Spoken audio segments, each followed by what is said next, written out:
আসসালামু আলাইকুম ওয়া রাহমাতুল্লাহি ওয়া বারাকাতুহু। আলহামদুলিল্লাহ, আরো একটি নতুন ভিডিওতে আপনাদের সম্মুখে হাজির হলাম।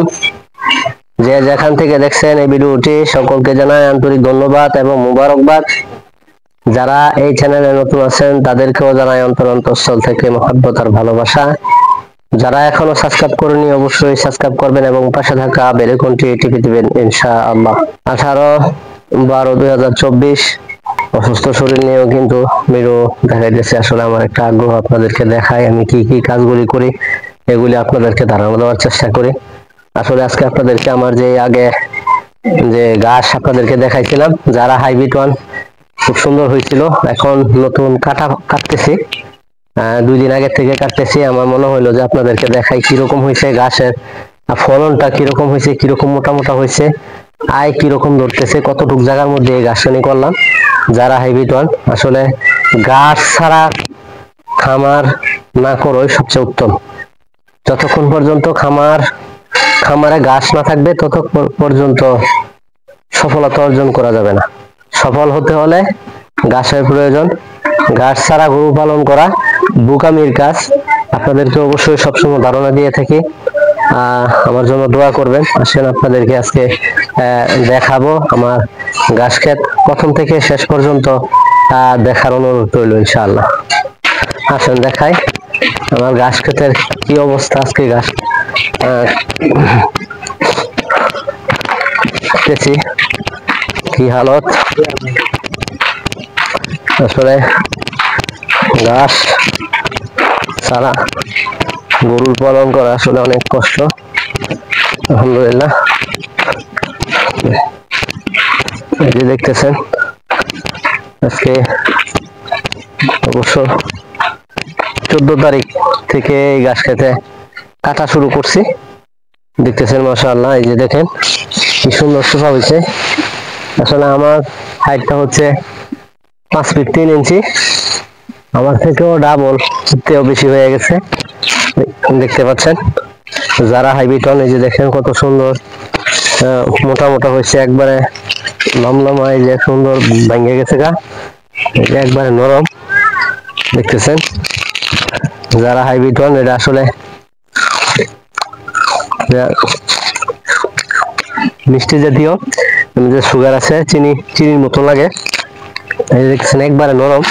গুঁড়া যদি আপনাদেরকে দেখাই, এই দেখেন একবারে নরম, এই একবারে নরম। আলহামদুলিল্লাহ, এরকম সুন্দর গাছ। যারা হাইব্রিড ওয়ান, আপনারা যারা গাছ চাষ করতে চান অবশ্যই কিন্তু এই যারা হাইব্রিড ওয়ান গাছ রোপণ করতে পারেন।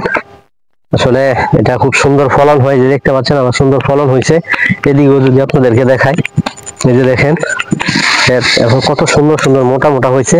এটা তো এর আগে আপনাদেরকে ধারণা দিয়েছিলাম প্রথম থেকে যে কি রকম হয়েছিল।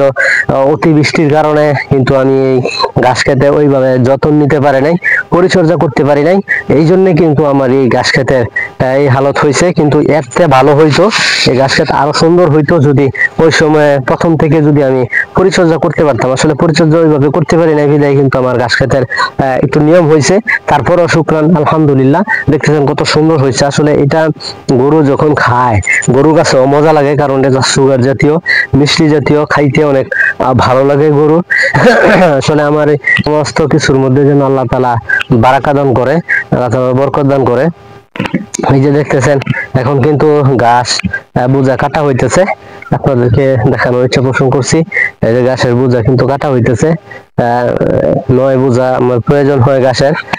গরু 10টা, বাছুর সহ 10টা গরু আছে, এই জন্য কিন্তু পর্যাপ্ত ঘাস প্রয়োজন হয় আমার। এরপরও কিন্তু ঘাসে শর্ট পড়ে যায়। দোয়া করবেন আরো যেন ঘাসের জমি আমি বাড়াতে পারি এবং আল্লাহ তাআলা যেন আয় উন্নতি দান করে, ঘাসের মধ্যে যেন বরকত দান করে এগুলো, আর আমি যেন সঠিকভাবে হালাল ভাবে ব্যবসা বাণিজ্য করে আল্লাহ তাআলার নৈকট্য হাসিল করে আল্লাহ তাআলাকে খুশি করে যেন পরকালে শান্তিময় যে জায়গা জান্নাত, সেই জান্নাতেও যেন যেতে পারি। তাহলে আপনারা যেই কাজই করেন এই কাজের মধ্যে যেন আল্লাহ তাআলা বারাকা দান করেন। আমি প্রত্যেকটি কথার মধ্যে বলে থাকি যে যারাই কিন্তু গরু পালন করবেন অবশ্যই কিন্তু আপনাদের ঘাসের জমির প্রয়োজন।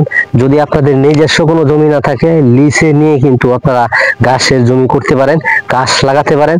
ঘাস ছাড়া অন্তত আপনার 100 থেকে 100% বেশি, আমি যেটা মনে করি যে ঘাস ছাড়া গাভী গরু পালন করা একটা বোকামির কাজ। ষাঁড় গরু অবশ্য আপনার কুড়া বলেন, খের বলেন, এগুলো পালন করতে পারেন, তবে ওই রকম ফলপ্রসূ পাবেন না। যদি আপনার ঘাস থাকে তাহলে কিন্তু ঘাসের যে পর্যাপ্ত প্রোটিন, আমার এই ঘাসের মধ্যে কিন্তু পর্যাপ্ত প্রোটিন আছে। এই প্রোটিন হচ্ছে 18% প্রোটিন, যারা হাইব্রিডের মধ্যে 18% প্রোটিন থাকে। ডক্টর জহির স্যার কিন্তু পানি সম্পদ অধিদপ্তরে যে ডাক্তার জহির স্যার উনি কিন্তু সুদূর চীন থেকে এই জাতটা বাংলাদেশে নিয়ে আসেন। বর্তমানে আরো একটি জাত আবিষ্কৃত হয়েছে, আনা হয়েছে, ওইটা কিন্তু এটার থেকে মান আরো বেশি ভালো, কিন্তু এখনো পর্যন্ত পুরা বাংলাদেশে ওইটা বিস্তৃত হয় নাই, ছড়ায় নাই। এটাই কিন্তু মানে সেরা ভালো, এখনো পর্যন্ত এটাই 1 নম্বরে আছে। আর যেটা নতুন আছে সেটাও 1 নম্বরে আছে, কিন্তু এটা আপনার অল্প দিনে গরুকে খাওয়ানো যায়, ওইটার সময় লাগে। এটা যদি 45 দিনে কাটা যায়, কিন্তু ওইটার সময় ব্যয় হয় হচ্ছে আপনার দীর্ঘ 3 মাস প্রয়োজন হয়। তো ঘাসের নামটা অবশ্য আমার মনে নাই। আমার জন্য দোয়া করবেন, আপনাদের জন্য দোয়া রইল।